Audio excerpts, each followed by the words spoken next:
দর্শক স্বাগত জানাচ্ছি, আমি আরজ ফারুক, যুক্ত হয়েছি কক্সবাজার থেকে।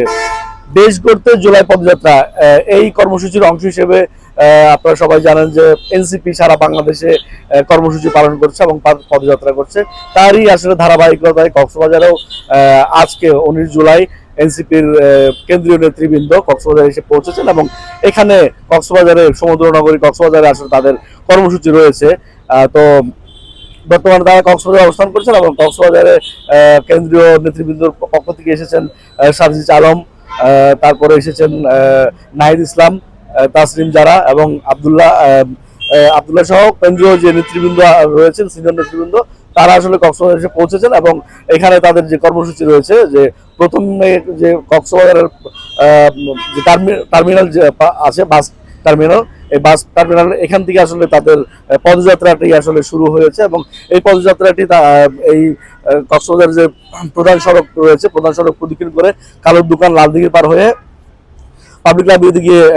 শেষ হবে এবং পাবলিক লাইব্রেরিতে গিয়ে আসলে তারা সেখানে একটি পথসভার আয়োজন করা হয়েছে এবং সেই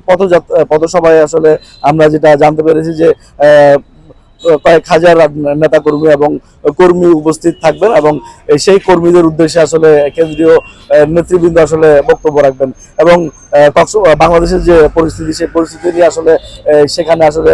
আলোচনা হবেন এবং বিভিন্ন শ্রেণী পেশার মানুষজন, রাজনৈতিক ব্যক্তিত্ব আসলে সেই অনুষ্ঠানে আসার কথা রয়েছে এমনটি আমরা জানতে পেরেছি। আমরা কথা বলেছিলাম গতকালকে সিনিয়র এক নেতার সাথে, এস এম সুজাউদ্দিন। তিনি আসলে আমাদের জানাচ্ছিলেন যে সার্বিক প্রস্তুতি সম্পন্ন হয়েছে এবং কক্সবাজার যে কর্মসূচি রয়েছে সেই কর্মসূচি পালন করতে আসলে কোনো ধরনের বাধার সম্মুখীন হওয়ার সম্ভাবনা নেই এবং কক্সবাজারের পথসভা শেষ করে রামুদ একটি পথসভা হওয়ার কথা রয়েছে এবং রামুদটা শেষ করে ঈদগাহ, তারপরে চকরিয়া হয়ে আসলে তারা ফিরে যাবেন তাদের গন্তব্যে। এবং আমরা এটা আমরা আইন শৃঙ্খলা বাহিনীর সাথে কথা বলে যেটা জানতে পেরেছি, আসলে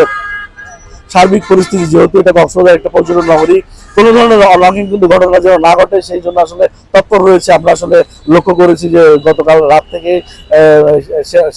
বিভিন্ন আইন শৃঙ্খলা বাহিনী আসলে টহলরত রয়েছে এবং আমরা দেখেছি যে সেনাবাহিনীর যে সাজোয়া যান, সেই সাজোয়া যান নিয়ে আসলে টহলরত রয়েছে। পুলিশের পাশাপাশি সাদা পোশাকেও আসলে আইন শৃঙ্খলা বাহিনী থাকবে এবং সম্প্রতি ঘটে যাওয়া গোপালগঞ্জের যে বিষয়টা, আসলে এই বিষয়টা আসলে বারবার উঠে আসছিল বিভিন্ন মাধ্যমে এবং নেতা কর্মীদের সাথে আমরা কথা বলেছি এবং আইন শৃঙ্খলা বাহিনীর সাথে কথা বলে আমরা নিশ্চিত হয়েছি যে আসলে সেই ধরনের কোনো ধরনের গোপালগঞ্জের মতো অনাকাঙ্ক্ষিত কোনো ঘটনা আসলে ঘটার সম্ভাবনা কক্সবাজার নেই। কারণ হচ্ছে যে আসলে কক্সবাজারের রাজনৈতিক আসলে সৌহার্দ্যপূর্ণ রাজনীতি বলছিল, তো এখানে আসলে সেই ধরনের এবং আমরা এটাও জেনেছি যে গোপালগঞ্জের যে ঘটনা, সেই ঘটনাকে আসলে তীব্র নিন্দা জানিয়েছেন গতকালকে আসলে কক্সবাজার জেলা বিএনপির সাধারণ সম্পাদক। তো এই বিষয়টা আসলে আমরা মোটামুটি নিশ্চিত হয়েছি যে আসলে সেই ধরনের কোনো অপ্রীতিকর ঘটনা ঘটা ছাড়াই কক্সবাজারে সফলভাবে পদযাত্রা অনুষ্ঠিত হবে এবং এনসিপির যে কর্মসূচি আছে সেই কর্মসূচি আজকে কক্সবাজারে সফলভাবে অনুষ্ঠিত হবে। ইতিমধ্যে আসলে তাদের কর্মসূচি শুরু হয়ে গিয়েছে। তো আমরা আপনাদেরকে আপডেট জানিয়ে দিব, সে পর্যন্ত আমাদের সঙ্গে থাকুন। ধন্যবাদ সবাইকে।